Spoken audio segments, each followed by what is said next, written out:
Desde que me lembro, sempre houve um homem na janela do meu quarto. Pode parecer estranho dizer isso, eu sei, mas é verdade. Desde as primeiras, mais nebulosas memórias até agora, ele está lá, olhando para mim. Nas minhas primeiras memórias dele, ele era uma forma indistinta, embaçada, que era apenas vagamente parecida com um homem. Minha mente jovem não pensava muito sobre isso, e eu mal me esforçava para entender. O homem estava sempre lá, parado, sem se mover, exceto por um leve balanço que poderia ser um truque de luz. Ele não fazia nada e sua presença não transmitia nenhuma vibração ameaçadora. Ele era simplesmente uma presença constante e passiva na minha vida. Muito parecido com o sol ou a lua. Eu simplesmente aceitava o fato de que ele estava sempre lá. Foi só quando tinha 7 anos que percebi que sua presença não era normal. Naquela noite, entrei sonolento no meu quarto, troquei de roupa e me preparei para dormir como de costume. Fazia questão de não olhar para a janela durante esse processo. Eu estava acostumado com a presença constante do homem, mas a ideia de ele me observar tocando ainda me deixava desconfortável. Assim que me aconcheguei na cama, me virei para a janela para dar boa noite. Foi então que vi sua mão, que de repente parecia muito sólida, pressionada firmemente contra o vidro, fazendo a moldura ranger sob a pressão. Obviamente, assustado, corri para contar aos meus pais. A expressão de confusão seguida de horror nos rostos dele, quando eu disse que um homem na minha janela se mexeu, foi marcante. Eles correram para o meu quarto, minha mãe me carregando nos braços. Quando chegamos lá, o homem havia voltado à sua posição usual, parado, imóvel do lado de fora da janela.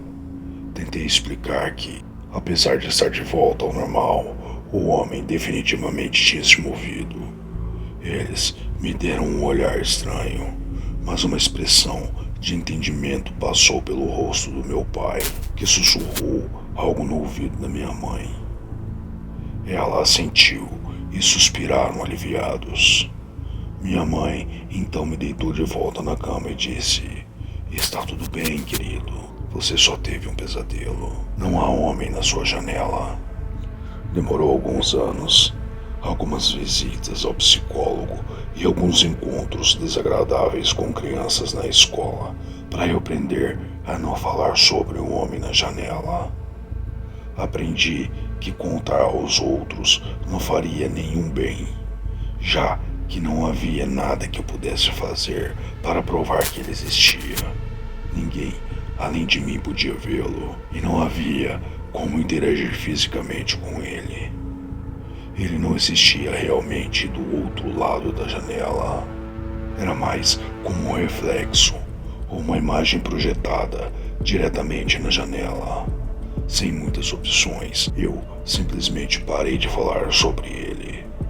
Eventualmente, todos na minha vida esqueceram o assunto, considerando-o apenas um comportamento estranho da infância. Mas eu nunca esqueci e definitivamente nunca parei de vê-lo. Fiz algumas pesquisas para tentar descobrir o que era o homem na minha janela. A melhor hipótese que consegui encontrar foi que ele era um fantasma ou um espírito, principalmente porque era a única opção que fazia algum sentido. No entanto, não consegui encontrar informações sobre outras pessoas que tivessem experimentado algo semelhante. Nenhum dos métodos um tanto duvidosos para comunicar-se com ou se livrar do homem funcionou. Então, acabei desistindo e voltei a ignorá-lo na maior parte do tempo. Não adiantava se preocupar com a sua existência passiva e não agressiva na minha vida. Os anos se passaram e minha família se mudou para uma nova casa em um novo estado durante meus anos no ensino médio. Eu havia considerado a possibilidade de que um homem pudesse desaparecer ou ficar para trás com a mudança. Mas não fiquei particularmente desanimado ao encontrá-lo na janela do meu novo quarto, na primeira noite após a mudança. Eventualmente, mudei-me para a faculdade e para o dormitório no campus. O homem me seguiu até lá. A faculdade terminou e logo depois mudei-me para o meu atual apartamento. A essa altura, eu teria ficado mais surpreso se o homem não tivesse me seguido. Com o passar dos anos, sua presença constante não mudou. No entanto, algo sobre o homem começou a mudar lentamente ao longo do tempo. Achei que fosse apenas minha imaginação no início. No entanto, ficou claro que não era o caso. Com o tempo, o homem tornou-se cada vez mais claro e distinto. Comecei a distinguir certos detalhes sobre sua aparência, como o comprimento e a forma geral do cabelo, a cor das roupas e, mais recentemente, o estilo das roupas. Uma camisa xadrez de botão e um par de jeans. Apesar disso, por muito tempo não consegui distinguir suas feições faciais. Não importava quão claro o resto dele se tornasse. Seu rosto permanecia teimosamente embaçado, como nas minhas primeiras memórias. Isso foi até a noite passada. No meio da noite, acordei com um som de batidas. Era um barulho desesperado, como se quem quer que estivesse fazendo aquilo estivesse tentando no máximo fazer o maior barulho possível. Pensei que fosse alguém na porta da frente, mas logo percebi que não era o caso. O som estava muito próximo para isso. Finalmente, olhei para a janela do quarto e percebi que era ele, o homem na minha janela. Recuado de medo, aterrorizado por sua violência repentina, demorei um momento para perceber que ele não conseguia entrar. Parecia mais que o homem estava tentando chamar minha atenção. Depois de me acalmar um pouco, decidi testar essa teoria. Levantei-me da cama, coloquei meu óculos e me aproximei da janela. O homem parou de bater, mas sua linguagem corporal ainda era de pânico e medo. Parecia que ele estava tentando gritar algo para mim, mas ele parecia incapaz de falar de uma maneira que eu pudesse ouvir.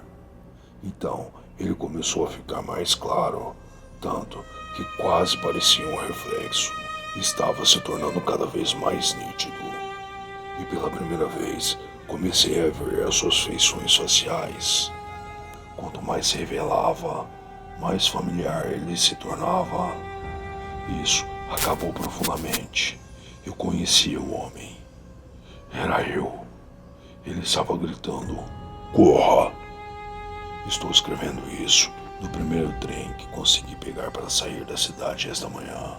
Uma parte de mim acha que estou sendo um pouco bobo por fazer isso.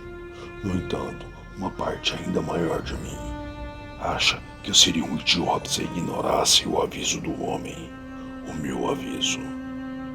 Não sei para onde eu estou indo, pois não recebi instruções claras para onde devo ir.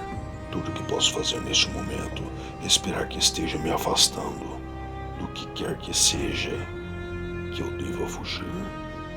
Acho que vou ter que ver o que o homem na janela tem a dizer esta noite.